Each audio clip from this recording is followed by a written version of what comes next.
Assalamu алейкум, урматтуу теле көрүүчүлөр жана угармандар. Жаштар сүйлөшүн теле долбоору бүгүн өзүнүн студиясында керемет теле берүү болот деген ойдобуз. Анткени бүгүн биздин төрүбүздүн, ордобуздун коногу акын жазуучу Курманалы Сапарбаев атабыздын чыгармачылыгына бир сүңүп кирели деген негизги максат болуп атат. Анда ушул атабызга бир ыраазычылык билдирип кол чаап койсок.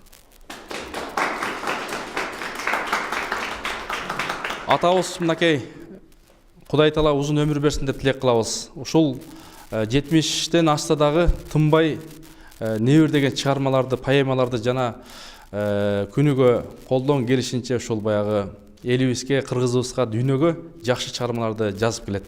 Андыктан Добуш, Кыз көчү, Оор жана башка китептердин автору, акын жазуучу атабыз мынакей ордодо олтурат, Курманалы Сапарбаев.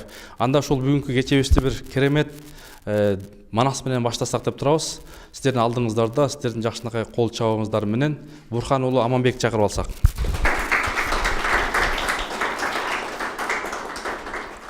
Байыркынын жомогун баштабасак болобу? Эзелкинин жомогун эстебеген оңобу? Анда эмесе баштайлы Алмамбет Баатыр жомогу.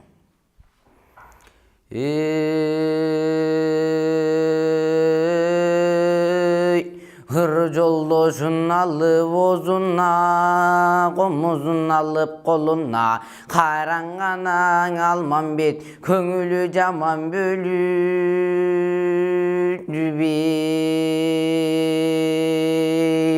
Kayrangandan ошондо күн батыштың алып маңдайга, тили кургап таңдайда, чыканак жерден салбастан, чырметип уйкуң албастан, хат кертет чөп жебей, кыл тетип суу ичпей, жолдо Алмамбет бел чечпей, көңүлү жаман бөлүндү. Айниктей көзү сүзүлдү кайранганан Алмамбет, ошондо көзүнүн жашы төгүлдү. Аркамдан келген агам жок, артымда калган бала жок, издеп келер имним жок, ит ордуна мен өлсөм, жан ачыргай менде бир жан жогу деп ошентип Алмамбет, көңүлү жаман бөлүнүп, көзүнүн жашы төгүлүп, кайранганан ошондо Алмамбет жайын суразың. Кечең Азиз хандын жалгызы, талак кылган буттарын, таштап Кытай журттарын, өлбөгөн жерден калышкан кебиз бел бу киң өтүк, кечилдин аны коңурбай, кайранганан ошондо 6000 Кытай саңалдай, чоролорум аржандаш, кулпуң аның аралаш. Ошондо кошо келген кезинде, жан алышпай салышкан кайранганан ошондо муну ошону көрдүң. Бутун сууга салыптыр, бутаратын алыптыр, олу колун сууга салыптыр, колдаратын алыптыр, карангандан ошондо боюн сууга салыптыр, бойдаратын алыптыр. Усу турган Алмамбет караңгана карачы, намаз окуп калыптыр, караңгандан ошондо муну ошону көрдүңбү, ак пайгамбар Мухаммед чын экенин билиптир, жалгыз Аллам ошондо бир экенин билиптир. Кайрангандан ошондо муну ошону көрдүңбү, кече күндүн ашанда кайрангандан ошондо тозуп келген жеринде, кайрангандан ошондо Кутман деген эри бар, алы деген шери бар, экирминен ошондо, экшерминен ошондо тозуп алган жайы бар. Кайрангандан Алмамбет ошону көрдүңбү, асыр окуп шашыла шамга таямаларда, көңүлү тынч тура албай, көдөнүн тынчтык кура албай, кайрангандан Алмамбет эми мына карачы, аста секин сабылып, ошондо эне келип жалындың.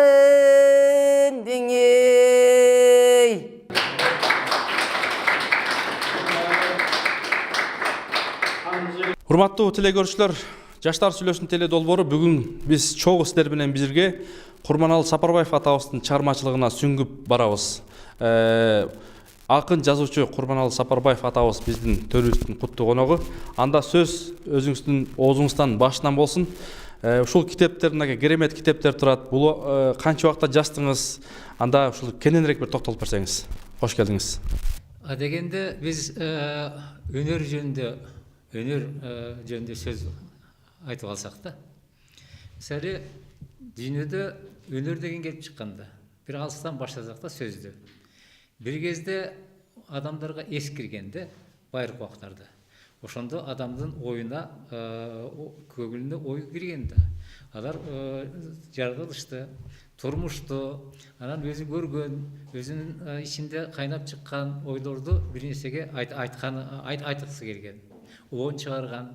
Анан кийин ошондой болгондо, анан ошонун бардыгы тең өнөр болот да. Эми ошондо өнөр жөнүндө айтканда, мисалы, бул жөнүндө мен бир нече мисал келтирип кетейин да. Мисалы, Польшанын бир композитор болот. Ошол Францияга барып калат. Жорж Клеменсо деген анын премьер-министри. Ошондо ошо Клеменсо сурап калат да. Вы те композитор, который, значит, перешли премьеры, дейт да.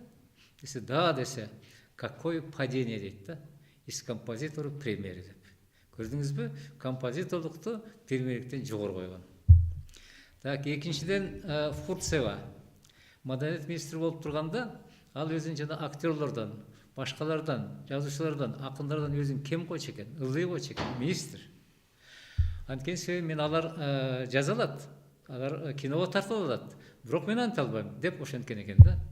Үчүнчүдөн Рубенс деген чоң голландиялык абдан мыкты неме бар да, сүөтчү бар, сүөткөр. Ошол дипломат болуп калат экен.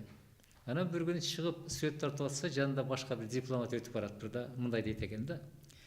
Великий дипломат балуется живописью, дейт экен да. Дегенде ал кайрып сөз айтат экен да. Нет, это великий живопись балуется дипломатией деп. Көрдүңүзбү? Акутагава деген япондук жазуучу болгон. Абдан өтө чоң болбосо да, абдан жакшы жазуучу да. Ошонун эки аңгемесинен в чаще Расемон дегенден Акира Куросава деген кино тарткан, дүйнөнү дөңгөрөткөн Расемон деген киносу бар. Мына ошол айтканда, бүтүн биздин колдо болгон өкмөт каражаттарды бүтүн маданиятка буруш керек да. Башканы алып признавать эткен эмес, экономика тигилерин бар, маданият деп өмүр бою айтып кеткен да. Ошондой мына өнөр жөнүндө биз билип алдык да, өнөр баарынан өйдө экен. Экинчиден, немени кандай кылыш керек эми ошону? Ошондо кандай болгон? Биринчи оон чыкканда мен ошолорго көз жүгүрттүм. Ошолорду мен мындай ойлоп чыктым. Ошондон кийин эң биринчи алгачкы оон чыкса керек го. Ошо алгачкы оон деген ыр жазды. Менин баарын окуп берген убакыт аз. Андан кийин неме? Аалам деген сөздүн күчүн бердирген аалам деген жалгыз сөз. Ушу аалам деген мына бир эле сөз да. Ушу бүтүн вселенная, ушунун баардыгын тең ушуну камтып тур да. Сөздүн күчүн, ушуну бергенде сөздүн күчүн кандай экен. Андан кийин бул дүйнөдө немеде эмне баарын жакшы кармап турган эмне өзү? Мисалы, поэзияда өзгөчө да. Биз уйкашты жакшы мыкты дейбиз. Анан кийин жанагы башкасын неме дейбиз, түрмөктөрдү жакшы түзгөн экен дейбиз, бирок баардыгын кармап турган ритм. Ритмсиз поэзия жок. Ритм жалаң эле поэзия эмес, музыкада, башкада, ааламда, ушунун баардыгында бар. Мисалы, мына китепти караңыз, мына китепти. Бул да ритм. Мунаусун баары тең мукаба. Көрдүңүзбү? Мына ошонун мына жерде форзас деп коет мынакей. Анан бул жерде келгенде немелер бар тең титул, аван титул, калон титул. Анан биринчи бет, анан разворот, анан акырында кайрылып баягы жана форзас, анан кийин неме. Көрдүңүзбү? Рат менен баратыр. Поэзияда ритмс жок да, мына ритм мындай. Ансыз мысагы поэзия болбойт. Анан бул ааламды караңыз. Айды караңыз, жыл мезгилинде 4 мезгил, 4 мезгилде тең жаз убагында келет. Бираз кечип кетет, жай убагында келет, анан алмашып турат. Айды караңыз, убагында чыгат, ай туулат, убагында жаңырат, анан кийин толот, анан кайра өчөт. Көрдүңүзбү? Ушундай, асманда да ошондой да. Эгерде анан кыймыл кармап турат да, бүтүн дүйнөнү кыймыл кармап турат ошондо. Кыймылсыз жанагы дарыгерлер айтат го. Тишсон деген фразаны бир врач болгон. Ошол айтканда, все лекарства мира не может заменить движение, а движение заменяет все лекарства мира деген да. Кыймыл, кыймыл, кыймыл. Эгерде кыймылдан жер ажыраса, урап түшөт. Аламдагы жылдыздар эгер кыймылдан ажыраса, урап түшөт. Себеби бар айлап турат да. Анан эми сөзгө келели. Биздин мынабу немебиз куралыбыз сөз. Көрдүңүзбү? 80 миң жана орфография сөздүктө 80 миңден нар жак бер жагындагы бизде сөз бар. Мына биздин куралыбыз ошол, бүтүн сөз. Биз неме столько ошо сөз. Экинчиден, ал эми неменеке жанагы кинонуку кайсы? Камера. Так, неменеке жанагы сүрөткөлөрдүкү? Боёк. Ал эми жанагы ырчылардыкы үн. Мына ушунун ар кимдин өзүнүн куралы бар да. Биздин курал мына ушуга келдик, мынакей ушул. Биздин курал сөз. Анан кийин поэзияда арга кыйын да. Буда канчаланган, эмне үчүн поэзия дейбиз? Мисалы кара сөздө башкача. Бул ажырланып айтуу, көркөмдөп айтуу, жумшартып айтуу, кооздоп айтуу да мындай. Поэзия ошол да, ошо поэзия. Поэзияны карап отурсаң, аны мындай көп кишилер ойлойт да. Ыр жазып коет. Кыргыздар арасы баары ыр жазып кетти. Эми ошондой жөн эле мындай ыр жазганда, жамагандай ыр жазып атат да. Эми анын ар нерсеси бар да, мисалы.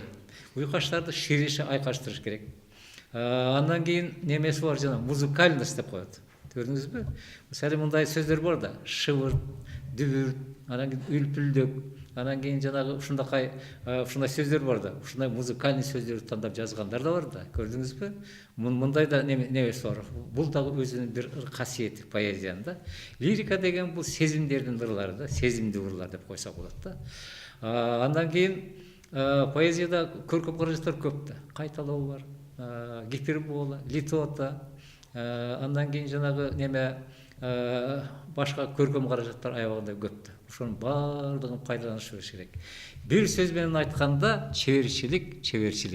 Эгерде өзүңдө дери болбосо, өзүңдө талант болбосо, анда жазбай да коюш керек да. Себеби таланттуу киши жөн тура албайт.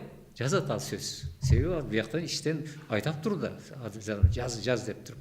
Аны сен жайыңа койбойт. Сен жаздырат сөз. Андан кийин эмне деп айтабыз? Эми берки сөзгө өтөлү. Берки сөзгө өткөндө неме? Кантип жазуу керек деген сөз тур бу жерде. Кантип жазуу керек дегенде мен Хемингейдин сөзүн айтат элем да. Хемингей өзүнүн зеленый америкалык жазуучу. Көп немелер жазган. Прощай оружие деген жазган. Да бир топ романдар жазган киши. Киплинг деген Англиянын жазуучусу болгон, Ридьярд Киплинг деген. Ушунчалык неме болгон, жанагы Маугли дегенди билесиңер, ошону жазган киши да. Ошондо укмуштуудай бүтүн англиялык жазуучу үчүн чоң гонорар алган экен да. Бир сөздөн бир шиллинг алган. Значит, биринчи сөз талант керек. Экинчиден совесть, уят керек. Как метр эталон в Париже дейт да. Экинчиси. Үчүнчүсү самодисциплина дейт. Жазгандан кийин артынан түшүш керек. Артынан түшүп неме күнүнө мисалга Хемингей 500ге жакын сөз жазчу экен. Санап туруп кетчү экен. Күн сайын 500ге жакын сөзү санап, анан кийин неметип, планын аткарып кетчү экен да. Көп жашаш керек да, өзүнүн баягы максатын аткарыш үчүн. Азыр агай мындай жалпылап силерге бир жакшы бир мындай жана багытты көрсөттү да. Анан бул жакта керемет китептер турат. Оор, добуш, кыз көчү, жана башка китептер. Кудай буйрса, алдагы колуңарга тиет деген ойдобуз. Саламатсызбы агай? Мен ушул китептердин арасынан Добуш деген китебиңизге кызыгып атам да. Добуш деген ушул китебиңиз эмне жөнүндө жазылган? Ошол жөнүндө кыскача айтып берсеңиз дейм. Добуш деген бул илгертен берки менин оюм болчу да. Ушуну комуз жөнүндө булар. Комузчулар, күйлөр ушулар жөнүндө да. Мисалы, мен байкап көрсөм, мисалы ага чейин айтып кетейин да. Мен өзү байкап караганда, өзү биздин баягы кыргыздын тарыхы, өткөн турмушу, ошолор жөнүндө жазылган чыгармалар аз экен. Жазылса да тип качып ушундай жазылган экен да. Мисалы, комуз жөнүндө эмнелер бар? Алыкулдун бир жакшыры бар. Сүйбөйраликтин бир тобуру бар. Анан чоң мынадакай китеп жазылган эмес да. Аны ошондо мен жазып отуруп, 3 жылдыкка чейин чыгып кетти. Себеби материалдардан көп экен да. Бул комуздун тарыхы өзү кызык да. Тарыхын мен изилдеп көрдүм муну. Изилдеп көргөндө бул теги неме хундарга бир Кытайдын принцессасы турмушка чыгып калат экен. Турмушка чыгып туруп анан кийин ошондо баягы төркүлөп барганда, кыргызча айта берейин да, анан ошо бир неме хумбуз деген аспапты ала барат экен. Анан ошол жерден алар Японияга чейин кетип ошентип тараган экен. Бул тарых ушул. Башканы мен башка жерден немете албадым да. Бирок Мурат Ажы дегендин айтымына караганда, булар баары 6 айдан чыккан дейт. Төкмөчүлүк ошол жерден чыккан дейт. Төкмөчүлүк ошол жерде айтышчу экен да кадимкидей эле. Анан ошону мен карап көрүп эч жерден бул комуз жөнүндө немелерди таба албадым да. Бирок жанагы неме таптым. Манас жагырыгында иштеген жана киши бар эле го. Темирбек Тактабаев. Ошол жанагы эстелик бар экен да. Комузду неметип турган баягы таштан жасалган эстелик бар экен. Ошону ал таап чыкты. Анан эми бул чыгармага келели. Анан ошондо баягы бизде сөз жүрөт да. Адегенде сөз болгон деп. Библияда бар. Анан бүтүн дүйнө ошого көчкөн. Ошондой. Мен аны адегенде үн болгон деп биринчи неме жазып чыктым да эми. Өзүмдүн бул оюм бул.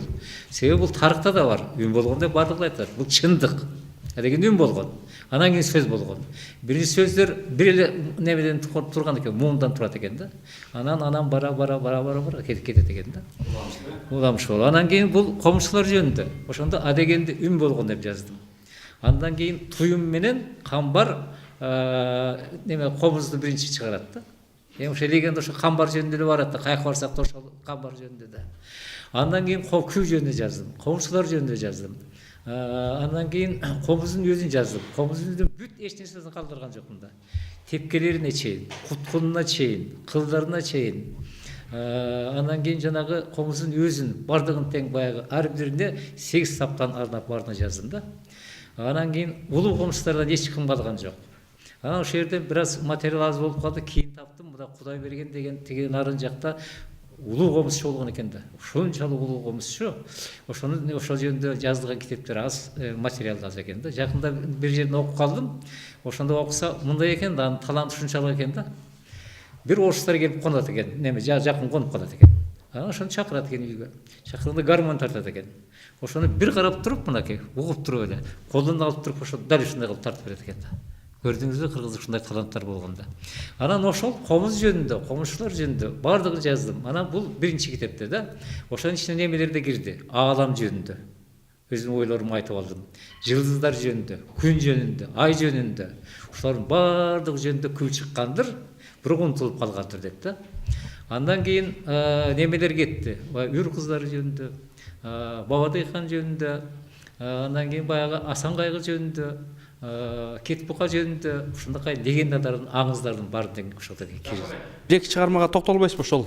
Бир китептенби же өзүңүздүн неме алган бир супсак болбош үчүн бир элибизге бир ыржандуу, кыргызга бир ыржандуу. Анда ошону неметип берейин мынакей. Мына. Азыр муну неметип берейин. Жанагы аалам деген жалгыз сөздүн күчүн неметкен да. Не деген сөз? Уюнган чуу ташко, жаралгандан туураланган көк көңүлгө, асмандагы дүйнөнү бир өзүнө батырган көркөм сөз го түйүндөнө. Ошол сөз дүйнөнү бүтөн камтыйт. Ааламдын өзүнө туура татыйт. Ошондогу дүйнөлөрдү тир аңдантып, маанисин ичине катып, таасирин айтып. Ошол сөзгө бүт аламдын батымы, коюнда толгомдорду катымы, көңүлдөргө кандай гана татымы, түшүнүккө туура келип жатымы. О ага чогулуп аалам баткан, сөз күчүнүн улуулугун аныктаган, жаралган сөз ал ааламдын атынан, тууралыктын туураланган затынан, сөзгө ал өз күчүн тастыктаган, адамдарды аңдоого чакырынган, ар элде ар кандай айтылса да, мааниси ошол эле жагырыктанган. Бул аалам деген сөз. Мынакей эже агайларыбыз дагы алыстан келип атат. Жусуп Баласаган атындагы Кыргыз Улуттук университетинин ага окутуучусу, тилчи, адабиятчы Чолпон Түмөнбай эжекебизге микрофон сунсак. Мынакей агайыбыз мынакей азыр керемет чыгармаларга сүңгүп баратабыз. Курманалы агай, ушул студияга куш келипсиз. Сиз менен таанышып, ушул ырларыңызды, сиз жөнүндө маалымат алып атканыбызга абдан кубанычтабыз. Ошондой жаштар менен жолугушуу дагы көп болсо, сиз дагы буюрса ушул улуттук университеттин студенттери менен жолугушууга чакырат элек. Сиз өзүңүз ошол университетти бүткөн экенсиз, биз эмгектеген университетти. Анан журналист экенсиз, көп кызматтарда, китеп чыгарган басмаканаларда иштептирсиз. Анан жана сөзүңүздүн башында Американын, Англиянын, иши кылып эл аралык деңгээлдеги мыкты тарыхый жазуучуларга кайрылып кетпедиңизби? Эми өзүбүздүн дагы баягы улуя жазуучу кимдерди баалайт элеңиз, кайсы китептерди окудуңуз эле ошол жашыраак эсиңизде? Анан ушул биздин жаштарга дагы ушул китеп жагында, чыгармачылык жаатында кандай сунуштарыңызды, кеңештериңизди берет элеңиз? Мисалы мына акыркы китеп мынакей «Асмандан алып туруу жылдыз козголгон» деген китепти мен биринчи болушу мүмкүн да. Мына Руна, кыргыз, Руна жазуусу.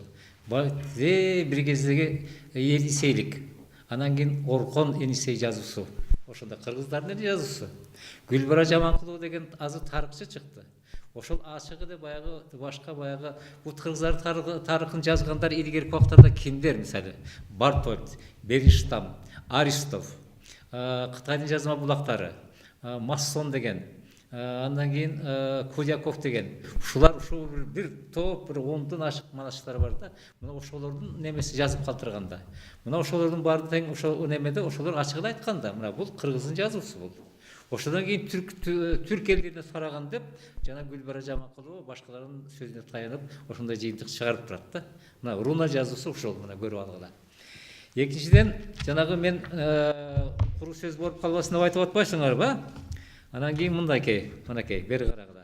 Кичине мен неме жана айтым деген эмне? Мынакей, айтым деген. Биринчи айтым болгон дедик, окуучу дос, сен ушуну айры. Айтым деген байыркынын байыркы. Сааты чыккан качандыр бир учурда кирип чыккан бир укмуштуу айтымчы. Окуяны капкачанкы же жакынкы айтып чыккан белгисиз жазгычы. Чыгарган ал ыр менен иштен тышка көкүрөгүн тээп турган толкундарды. Андан кийин мына немен жазалы да. Жазым деген наркысы кийинкиси. Көгүланы туура дейт ийилинке. Кадемгерлер айтылган нерселерди чийим менен кагазга түшүрүүчү. Ошолор өткөндөрдүн сары изи, ошол айтым фальсафия түшүнүгү. Ошол айтымчы, о белгисиз ошол киши ушул улуу ишти аракеттеп бүтүрүүчү дейт. Бул жанагы немелердин да биринчи айтымчылар келип чыккан, жазуу кийин келип чыккан. Мына ушуну мен неметейин дедим да. Мен ал биздин уядан учкан жер, 5 жыл окуганбыз. Неменин баардыгын жыды сиңген, али көкүрөгүмдө барып турам, көрүп турам, баягы окуган жерлерге барып, көрүп мындай бир кез өткөндөрдү эстеп келемин. Окуган кездерди эстеп, анан кийин чакырсаңар, албетте барабыз. Ошол жаш кезекте да көп ырлар жазсаңыз керек. Ушул баягы эми жаштар мына залда жаштар олтурбайбы? Анан сиз айткан жанагы лирика жаатында эми булардыкы азыр ошол тармакта көбүнчө бир басымдуулук ырлар чыкса керек да. Анда жаштардын дагы оюн уксак келеле, урматтуу кыздар, балдар. Агайдын китеби колуңарда турат, ыр жолдош деп, балким жолдош таптыңарбы? Саламатсызбы агай. Бүгүн биздин студияда ошо сиздин чыгармачылыгыңыз тууралуу деги эле ошол ырлар тууралуу, поэзия тууралуу тема болуп ушунун үстүндө талкуу болуп аткан абдан кубанычтамын. Себеп дегенде жана жогоруда агайыбыз айтып өткөндөй эле азыр көпчүлүк жаштар ошо биз бул ушу чыгармалардан бир топ эле алыстап, башкача айтканда телефонго жакын болуп, интернетке жакын болуп калбадыкпы? Андыктан мен азыр телефон жолдош болуп калды. Азыр ыр жолдош деген китептин чыгармаларынын ичинен мен өзүмө бир жолдош таптым десем болот. Аз убакыттын ичинде бир аз карап, булардын ичинен мага мазмунун карап атканда эле ушу учурашуу деген ыр көзүмө биринчилерден болуп урунду. Карап көрсөм, окуп көрсөм, мааниси аябай жакшы экен. Ошонун азыр 1-2 куплетин окуп берейин. Ассалому алейким деп кол берип, таң менен сый мамилеге алып барып, учурашат кечкисин казак тууган, амансыңбы бордошум кеч жарык. дили сыйы, баары ушул саламда. Шондон улам сүйүнүштөр көз жарып. Али калам мен дага кол берем, туушкандык сезимдерге термелем. Колум менен кошо дургуп, дил берем, аны менен туугандыкка теңделем дейт. Негизи эле бул ошо учурашуу деген ырыңыздын мааниси мага аябай жакты, себеби ошо боордош казак элибиз менен болгон мамиле дагы кененирээк ошо чагылдырылып берилиптир. Чындыгында эле ошо боордош казак элибиз менен болгон бир туугандык мамилени биз эч убакта үзбөшүбүз керек деп ойлойм. Албетте эми эки бир тууган, казак кыргыз бир тууган деп коет эмеспи? Ошондо дагы аз убакыт мурун бир аз пикир келишпестиктер болуп өттү. Ошону дагы мындай бийликтеги элдерибиз ушул чыгарманы окуса, ушул баятан бери өзүңүздүн чыгармачылыгыңыз жөнүндө жазган ырлар жөнүндө айтып өттүңүз. Аны айтып коет эмеспи? Чыгармачыл адамдардын жан дүйнөсү өзгөчө таза, аруу болот, алардын ойлонуусу дагы башкача болот депчи. Аны ушу сиз чыгармаларды жазып атканда же болбосо кандайдыр бир эргүүнү күтөсүзбү, же болбосо таасирленүү деп коет го, таасирленүүнүн негизинде жазасызбы, же мындай жөн эле отуруп дагы жазып коюуга мүмкүнбү? Анан дагы айтып коюшат го, акындын аялы болуу кыйын деп.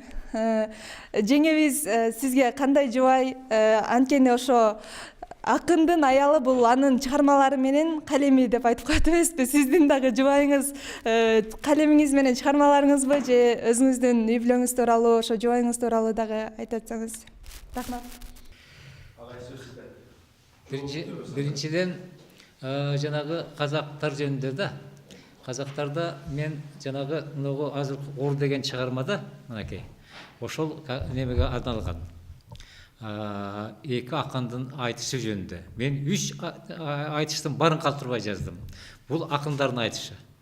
Бизде жанагы Абылгазы деген жигит барымтага барып орго түшүп калат да, өзүрө кагылышууда. Эгер октар эмне болгон кыргыздар? Жылкы тийип келген, алар кууп келген. Алар жылкы тийген, булар кууп барган. Ошентип кагылышып жатып калган да. Анан ошондо как раз немени орусча сүйлөп кетпедимби? Ошондо анан барымтага түшүп калат да. Анын акындыгы билинип калат да. Акындыгы билингенин укмуш акынды алабды, төкмө да. Эми ошондо мындай да, акындыкты ошого берген мен мындай да. Айдышып атып туруп бир маалда көктү карайт.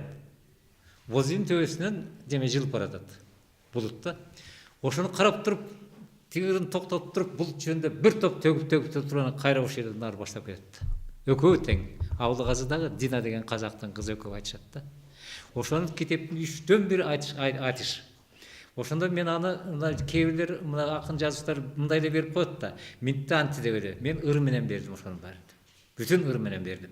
Тигин айтышында ыр менен, тигин айтышында ыр менен да. Ошондо 3дөн 1 ошол казак туугандарга арналган. Башкалар да бар. Мындай да, бу андай мындай боло берет тыйыктык мамлекеттер арасында. Согуш да болгондо, башка да болот. Биз менен чабышканбыз алар менен аябай. Алар келген бизги чаап алып, биз аларды кайтарганбыз. Кенесары Касымов, башкалар бар да, ошолордун баары тең. Анан бирок бектер кетет, бел калат. Эл калат деген сөз бар го. Ошондой да. Эл кала берет. Эл баары бири менен кол үзбөйт. Баары неметебиз, катташабыз. Себеби тууган эл. Так, анан кийин дагы кандай юбилейбиз бар. Юбилейбиз жөнүндө менин жубайым неме анча кызыкпаса дагы, бирок немеге абдан чоң немеге көмөк берет да, жасыгынга. Ал эми балдардын баары тең неме чыкты, ушу жагында чыкты. Менин бир Медер деген балам бар, ошонун бушу китептерин баарын чыгарган ошол. Кичинекей оперативный полиграфиябыз бар. Ошол жерден анан баарын басып чыгарат. Только мына мукабалуу китептерди, калың мукаба менен буларды чыгара албайбыз. Башка жерден чыгарып келебиз. Анан кийин неме Эмил деген, анан Жеңиш деген балдар бар. Алар дагы мына интеллектуал. Алар да ошого кызыгат, окуйт, неме кылат. Анан неберелер чыгып кетет да. Бир небере баягы кичине ыр жазып койду, орусча жазат да. Анан ошол жерден ошону мен неметем го. Кичине чоңойсун. Айтып атам, жаза бер деп туруп. Баары эгерде көкүрөгүндө болсо акындык дээр, аны жаздырбай коет. Сөз жазылат. Ушундай, анан кийин жанагы немелерди мен муну баары бир суроо жок эле айтып кетейин. Немелерде мен бата деген эмне, керез деген эмне, кайталоо деген эмне, ошолордун баардыгын жаздым да ошол жерде.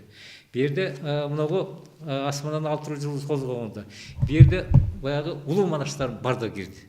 ошонун кыскача өмүр баяны. Анан мен карап көрдүм да манашчыларды да. Карап көрүп баягы легендарлык манашчылар болгон да. Жанагы Романдан Үрчулу деп жүрөт. Ошондо жана Жусуп мама айтат да, урушка кирбей эле кой деп неме айтат да, Алмамбет айтат да, сен урушка кирбе, себеби манаштын баяны айтылбай калат. Сен чайчы кылып ал, бияка чык деп уруштурбай коюп неметет да. Роман Үрчулу мурда эле ырдап жүргөн неме экен да. Анан келип тургандан кийин анан манаштын жанагы каза болгондо бейтке коет. Ошондо мен немелерди манаштарга чыгардым мен. Анан бул биринчи бардыгы ошо Роман Үрчулуна келип тургуз. Легендарлыгчылар бул болгон эмес. Бирок неме ошого такалып тургуз да. Андан кийин бери келгенде Нооруз деген ырчы болгон экен. Андан бери келгенде Токтогул ырчы болгон экен. Анан баягы нар жактан Келбек балыктан аркы мына тирүү жүргөн айткан манаштар жок да. Карап көрдүм да. Комшулар да ошондой да. Нар жагында жок манаштар. Ошондо Келбек балык кичине Келбектен улуураак экен, мен жашында санап көрдүм да. Анан кийин ушул экөө баштаган. Анан кийин ошолордон алар кимден үйрөндү? Аларды ким устат болду? Бул белгисиз. Неме айткан экен жана балык. Мен тиги Нооруздан уккам деп. Нооруз легендарлык немеде. Жазып неме болбой атпайбы? Манаш тирүү турган, тирүү жүргөн манаш эмес болуп турбайбы? Көрдүңүздөрбү? Анан ошондон баштап туруп манаштар укмуштай дүрдеп жүрүп кеткен да. Ошол мезгил алтын мезгил манаштардын алтын мезгилде. Небір манаштар чыкканда, Нармантай. Анан жана айттым мен, барыр неме манаштарды ар ким билгисе келет да. Кайсы манашчы мыкты деп туруп. Ошону сагынбай айтып кеткен. Назар менен Нармантай, Келбек балык Тыныбек, баарысынан байкасам артык экен Акылбек деп туруп. Акылбекти абдан жогору койгон да. Ал шунчалык мына Гедиядин манашчы деп айтсак боло берет. Ал неме калмактардын арасына кирип ушу калмакча манас айтчу экен да. Не деген бул? Эмне деген? Андан кийин бул жерде Чойуке да камтылды. Биз немелер жанагы Назар жөнүндө да айтылды. Бул манас айтышта болгон да. Ошондо жаздым мен бу жерде. Манас айтыш болгондо Назар менен Тыныбек айтышат экен. Бул бир. Анан кийин 17-де, 97-де неме Сагынбай качып барып ошол жерде Арзыкан би деген болгон. Ошол чакырып туруп, бүтүн немеде Үрүмчүдөн, Атбашыдан, Көлдөн бизден качып барган кыргыздарды ошол мезгилде анын жан жакаларын баарына чакырып туруп, анан кийин ошол жерде Жусуп Акын Акбай деген манас экөөнү айтыштырат экен да. Айтыштырып, ошондо 2 түн, 3-4 күн катарынан айтышат экен да. Алар белгилеп алып, мына бул шерни айтасың, берги таң атканча кайрыгы токтосоң ошончо деп.